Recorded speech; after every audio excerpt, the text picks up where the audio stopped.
ಸಾಕು ಒಂದೇ ಸರಿ ಎಸ್ ಸರ್ ಕೇಳಿ. ಚಿತ್ರ ನೋಡಿದ್ದೀರಾ? ಹಾಂ ಏನ್ ಅನಿಸ್ತಾ ಇದೆ ಸರ್ ಇವಾಗ ಚಿತ್ರ ನೋಡಿ? ಯಾಕಂದ್ರೆ 4ನೇ ಚಿತ್ರ ಸರ್ ಇಲ್ಲ ಬಜಾರ್ ಆಗ್ಬೋದು, ಆಮೇಲೆ ಅದು ಬರ್ತಾ ಆ್ಯಕ್ಚುಲಿ ಸುಮಾರು ಸಿನಿಮಾ, ಒಂದು 3 ಸಿನಿಮಾ, ಇದು 4ನೇ ಸಿನಿಮಾ. ಬಟ್ ನಾನು ನೋಡ್ದಂಗೆ ಒಂದು ನಾವೆಲ್ಲರೂ ಆ್ಯಕ್ಚುಲಿ ಇವೆಲ್ಲ ಏನು ಟ್ರೈಲರ್ ನೋಡಿದ್ದೀರಾ, ಆ್ಯಕ್ಚುಲಿ ತುಂಬ ಮಾಸ್ ಇರ್ಬೋದು. ಹಂಗೆ ಮಾಸ್ ಜೊತೆಗೆ ಆ್ಯಕ್ಚುಲಿ ಒಂದು ತುಂಬ ಒಂದು ತಾಯಿ ಸೆಂಟಿಮೆಂಟಿಂದ ಹಿಡಿದು ತಾಯಿ ಎಷ್ಟು ಮುಖ್ಯ, ತಂದೆ ಏನು ಮಾಡ್ತಾನೆ, ಈ ಥರದ ಎಲಿಮೆಂಟ್ಸ್ ತುಂಬ ಚೆನ್ನಾಗಿ. ಆಮೇಲೆ ಡೈರೆಕ್ಟ್ ಇಲ್ಲೇ ಇದ್ದಾರೆ. ನಾವು ಆ್ಯಕ್ಚುಲಿ ಫಸ್ಟ್ ಹಾಫ್ ನೋಡಿದಾಗ ಒಂದೆಲ್ಲೋ ಒಂದು ಏನೋ ನೋಡ್ತಾ ಇದೀವಲ್ಲ ಅಂತ ಅನಿಸ್ತು. ಬಟ್ ಅದು ಆ್ಯಕ್ಚುಲಿ ಅದು ಮುಗಿದ ಮೇಲೆ ಆ್ಯಕ್ಚುಲಿ ಹೇಳ್ಬಾರ್ದು, ಅದು ಮುಗಿದ ಮೇಲೆ ಇನ್ನೊಂದು ಥರ ಇದೆ. ಆಮೇಲೆ ಹೌದಲ್ಲ ಇದೇನೋ ಒಂದು ಇದು ಮಾಡ್ಕೊಂಡಲ್ಲ ನಾವು ಅಂತ. ಸೊ ಆ ಥರದೊಂದು ಸಿನಿಮಾ. ಆಮೇಲೆ ನನಗೆ ತುಂಬ ಇಷ್ಟ ಆಗಿದೆ ಏನಂದರೆ ಫೈಟ್ಗಳಲ್ಲಿ. ಆಮೇಲೆ ಮುದುರಾಕ್ಷನ್ ನಾನು ಯಾವಾಗಲೂ ಹೇಳಿದೆ, ನಾನು ಅವತ್ತು ಏನೋ ಟ್ರೈಲರಿಂದ ಇದ್ರ ದಿನಾನು ಹೇಳಿದೆ, ತುಂಬ ಒಳ್ಳೆಯ ಸಾಂಗ್. ಆದಮೇಲೆ ಮೆಲೋಡಿಗಳು ತುಂಬ ಚೆನ್ನಾಗಿದೆ. But Dhanveer has grown up actually. 3 ಸಿನಿಮಾಗೆ 4ನೇ ಸಿನಿಮಾಗೆ ಆ್ಯಕ್ಚುಲಿ ಬೇರೆ ಥರ ಧನ್ವೀರ್ ನಾವು ಕಾಣಿಸ್ತೀವಿ. ಅದಲ್ಲದೆ ಫೈಟ್ಗಳನ್ನ ತುಂಬ ಚೆನ್ನಾಗಿ ಅಂದರೆ ಪೋರ್ಟ್ರೇಟ್ ಮಾಡ್ತಾರೆ ಗೊತ್ತಾ. ಆ್ಯಕ್ಚುಲಿ ಫೈಟ್ಗಳೇನು ಅಂದ್ಕೊಳ್ತೀವಿ, ಸುಮ್ಮನೆ ಒಡಿ ಬಡಿ ಇದಲ್ಲ, ಆ ಒಂದು ಪೋರ್ಟ್ರೇಟ್ ಮಾಡೋದಿದೆಯಲ್ಲ ಈಗಿನ ದಿನಗಳಲ್ಲಿ.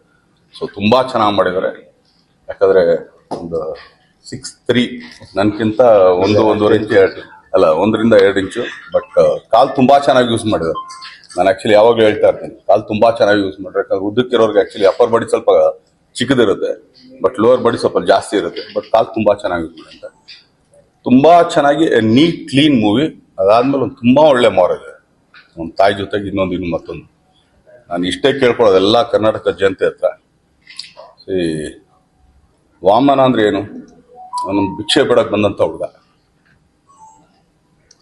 ಒಬ್ಬ ಬಲಿ ಚಕ್ರವರ್ತಿ ಹತ್ರ ಭಿಕ್ಷೆ ಬೇಡ್ತಾನೆ. ಸೊ 3 ಹೆಜ್ಜೆ ನೀನು ಎಲ್ಲಾರು ಹಿಡ್ಕೊ ಅಂತ ಹೇಳ್ತಾನೆ. ಅಲ್ಲಿ ಇಡ್ತಾನೆ, ಇಲ್ಲಿ ಇಡ್ತಾನೆ, ಕೊನೆಗೆ ಎಲ್ಲಿ ಹೆಜ್ಜೆ ಇಡಬೇಕು ಅಂತ.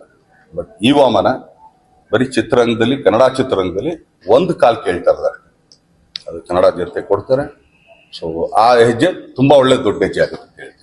ಸರ್ ಸೊ ಸಿನಿಮಾ ಮುಗಿತು. ಸಿನಿಮಾನಾ? ಸಿನಿಮಾ ಬಗ್ಗೆ ಸೊ ರೀಸೆಂಟ್ ಆಗಿ ರಾಯಲ್ ಸಿನಿಮಾ ನೋಡಿದ್ರಿ, ಈಗ 2ನೇ ತಮ್ಮ ಧನ್ವೀರ್ ಅವ್ರು ಆಕ್ಟ್ ಮಾಡಿದ್ರು ವಾಮನ ಸಿನಿಮಾ ನೋಡಿದ್ರಿ. ಇಬ್ಬರ ಕಾಂಬಿನೇಷನ್ ಸಿನಿಮಾ ಯಾವಾಗ ಬರ್ಬೋದು?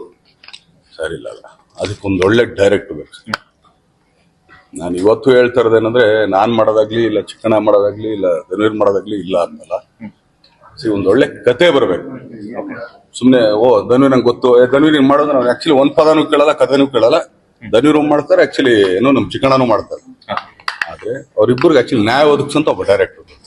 ಆ ತರ ಬಂದ್ರೆ ಖಂಡಿತ ಮಾಡ್ತೀವಿ. ಇನ್ ನಾವು ಮಾಡಲ್ಲ ಅಂತ ಏನ್ ಹೇಳ್ತಿಲ್ವ. ಅವತ್ತು ಹೇಳ್ತಾ ಇರೋದು ಇವತ್ತು ಹೇಳ್ತಾ ಇರೋದು ಒಂದೇ, ನಾವು ಮಾಡೋದು ಕನ್ನಡ ಸಿನಿಮಾ. ನಾವ್ ಆಕ್ಚುಲಿ ಯಾವ್ದೇ ಬೇರೆ ಭಾಷೆ ಸಿನಿಮಾ ಮಾಡ್ತಾರೆ ಇಲ್ಲ, ನಾವೇನ್ ಪ್ಯಾನ್ ಇಂಡಿಯಾ ಸಿನಿಮಾ ಮಾಡ್ತೀವಿ. ಕರ್ನಾಟಕದ ಜನತೆಗೆ, ಇಲ್ಲಿರೋ ಥಿಯೇಟರ್ಗಳಿಗೆ, ಇಲ್ಲಿರೋ ಸಿನಿಮಾ ನಾವು ಮಾಡ್ತೀವಿ.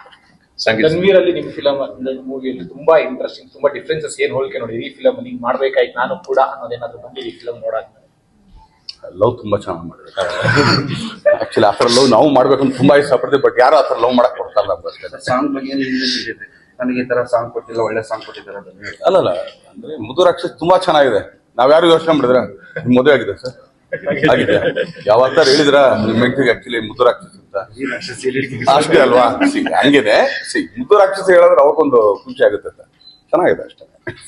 ಸರಿ, ಥ್ಯಾಂಕ್ ಯು.